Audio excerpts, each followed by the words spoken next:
Hi, it's Ike from Groovy Entertainment. Today we got a book on tape to play for you. Today book is Tony Bread for 1989. So let's get started.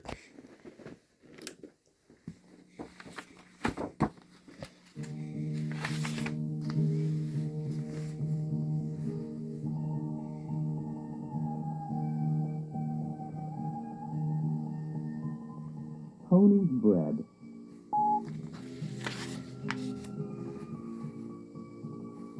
Once, a long time ago, in a small village outside the grand city of Milano, there lived a baker named Antonio.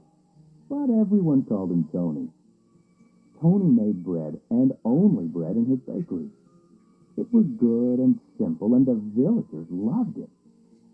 But Tony had a dream. One day, he would have a bakery of his own in Milano and become the most famous baker in all of northern Italy.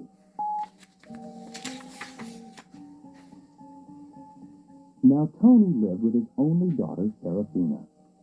He was a widower, and he had raised Serafina from the time she was una piccola bambina, a little girl.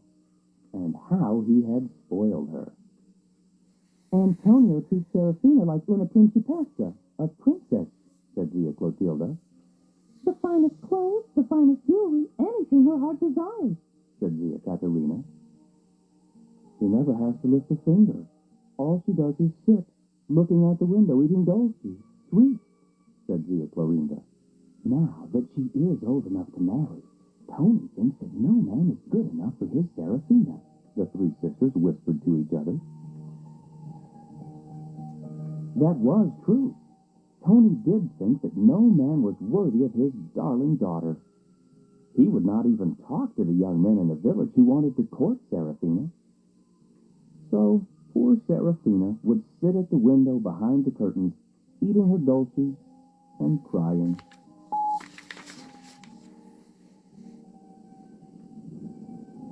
One day, Angelo, a wealthy nobleman from Milano, was passing through the village. As he went by Tony's house, the wind blew the curtains away from the window, and there sat Serafina. Angelo and Serafina looked into each other's eyes, and it was love at first sight for both of them. The three sisters were standing nearby. Dear ladies, Angelo asked them, who is that lovely creature sitting at that window? Che bella donna, what a beautiful woman. Is she married or spoken for?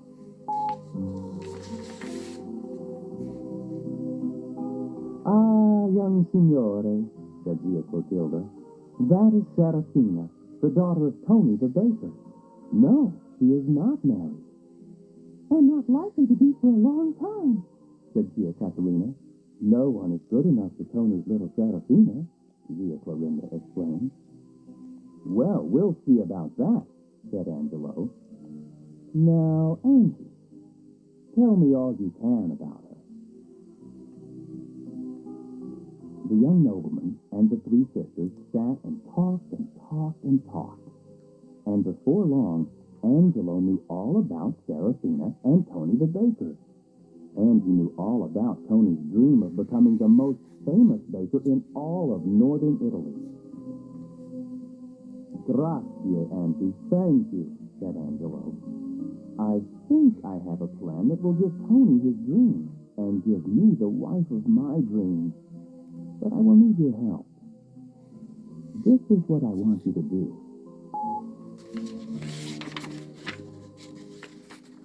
The next day, a letter arrived at the bakery for Tony. Dear Signore Baker, I am Angelo, a nobleman from Milano. I was passing through your village and was lucky enough to taste your fine bread. Would you be so kind as to meet me in front of the church after Mass on Sunday so we may talk? I have a proposal to make to you. Angelo di Milano. And a secret letter arrived at Tony's house for Serafina. Dear bella Serafina, I saw you at your window, and I love you. Here's a ring to keep as a symbol of my adoration. It will not be long before we are husband and wife. Angelo, your true love.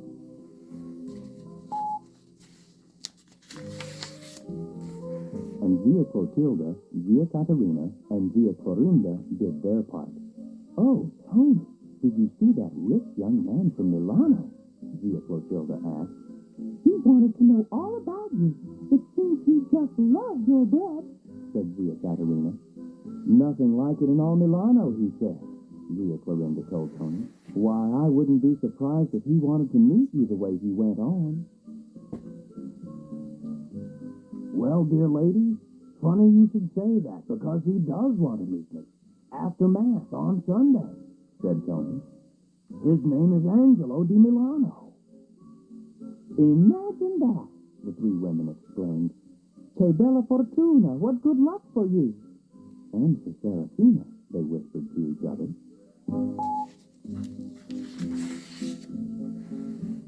And so, Signor Antonio, I would be most pleased if you and your lovely daughter would come to Milano as my guest, Angelo said.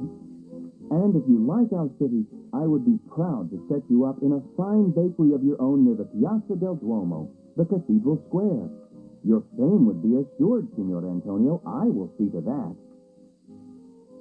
Tony couldn't believe his ears. His dream was about to come true. Why, thank you, Signor Angelo. But please, call me Tony. All my friends do. Also, Signor Tony, Angelo continued, the advantages for your beautiful daughter would be great. I admit I would not find it unpleasant for Serafina to sit beside me at my great table as my wife, the daughter of Tony, the most famous baker of Milano.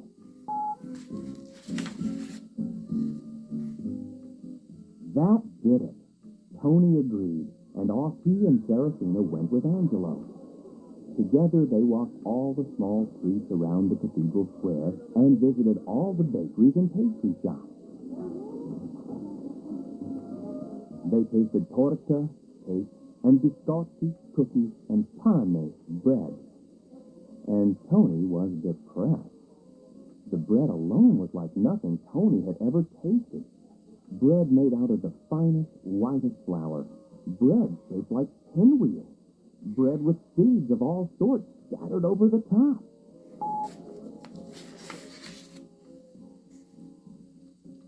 It is no use, Signor Angelo, said a very sad Tony.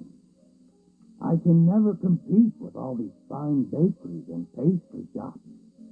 All I can make is bread, and very simple bread at that. I would be the laughing stock of Milano. It is better if Serafina and I just go home. No, never, Angelo shouted. Oh, Papa, no, Serafina cried. Not only was she in love with Angelo, but she was looking forward to living in that grand house with all those good things to eat.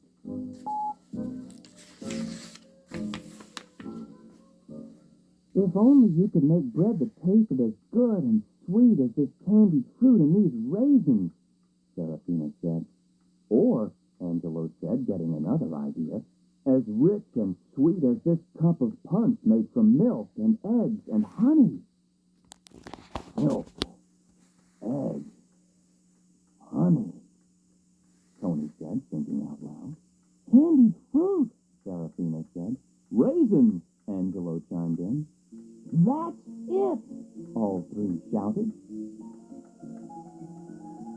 I shall make the richest, lightest, most wonderful bread anyone has ever tasted. Out of the whitest flour, the biggest eggs, the creamiest milk, the sweetest candied fruit, and the plumpest raisins, Tony shouted. Oh, Papa, Serafina cried, kissing her father. Servants, Angelo called, and he sent them off to buy all the fine ingredients Tony would need.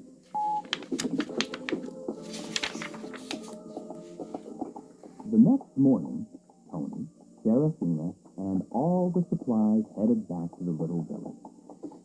And Tony began to work. Day after day, he experimented until he had mixed the lightest, richest dough with as many raisins and as much candied fruit as he could put into it. Now he was ready to bake. He sent word to Angelo in Milano that he should come to the bakery the next afternoon. Then he set out the dough in large bowls and went to bed. As Tony slept, the dough began to rise and rise and rise. The next morning, he filled every pan in his shop.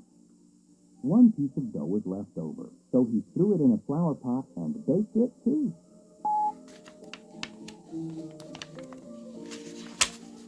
When Angelo arrived, the bread was just coming out of the oven. Everyone held his breath and waited while Tony cut a slice of his new bread. Angelo tasted it.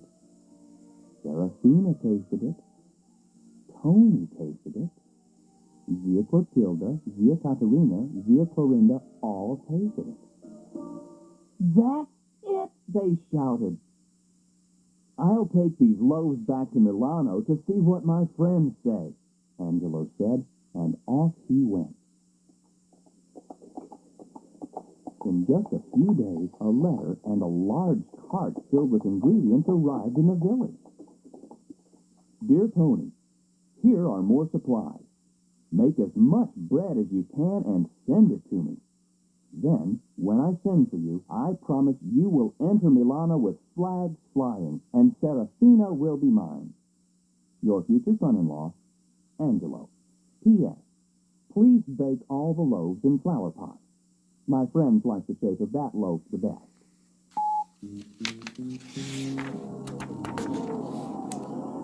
Just before Christmas, Angelo sent for Tony and Serafina.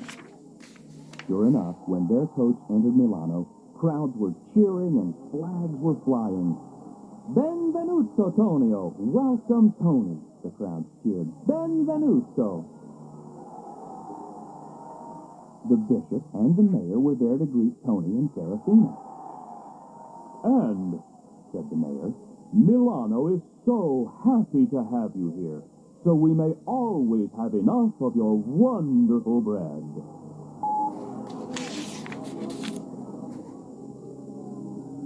The next day, when the bakery door was opened, the bishop's guards were called to keep order.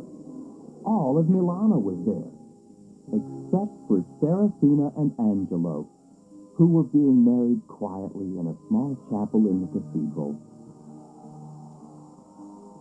All during the wedding, they could hear the crowds cheering, calling for Pan di Tonio, Tony's bread. And to this day, the panettone of Milano is eaten and enjoyed, especially at Christmas.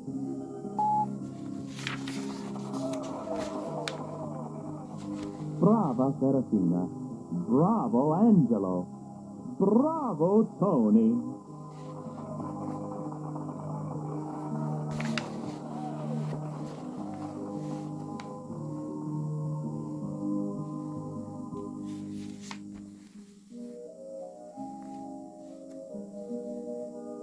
A note about the story.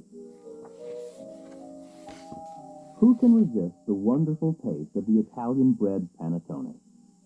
Made with eggs, raisins, and candied fruit, this cake-like bread has a strong association with the northern Italian city of Milan, and especially with the Caffè Motta, situated across from the cathedral, the Duomo, in the world-famous Galleria, the elegant, glass-enclosed shopping arcade where the Milanese promenade on Sunday afternoons. Every Christmas, Motta sends boatloads of panettone to the United States, so Americans can enjoy it along with their Milanese counterparts. Like any good and unique food, panettone has several stories explaining its creation. The one that captured my imagination concerns a baker, his daughter, and a rich young man. I have taken great liberties in this tale except for the three wise Zie, aunties. Everyone who knows anything about the Italians will recognize the three ladies in black who are so inseparable that they form a single silhouette. Buona lettura, good reading. Tommy De Paola, creative director, Whitebird Books.